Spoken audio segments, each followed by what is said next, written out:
If your potatoes sprout before the first frost, you're doing it wrong.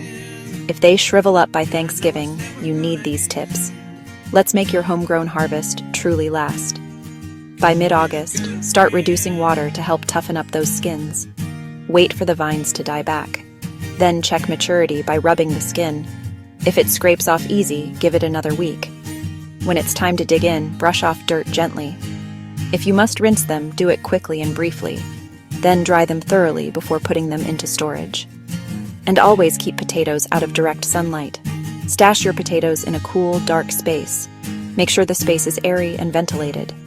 Aim for moderate temperatures while curing the potatoes. Maintain high humidity around the potatoes during curing. Cure them for about 7 to 10 days. Then dial storage down to 40 to 46 degrees Fahrenheit.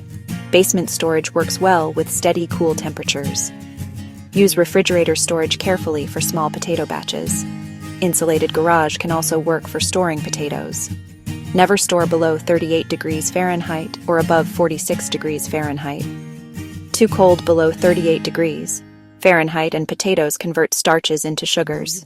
Too warm above 46 degrees Fahrenheit leads to sprouts and eventual rot. Always sort out bruised potatoes before storing them. Remove any green potatoes. Green indicates toxic solanine. Plant only certified seed potatoes to avoid disease spread. Choose late-season potato varieties for much longer shelf life.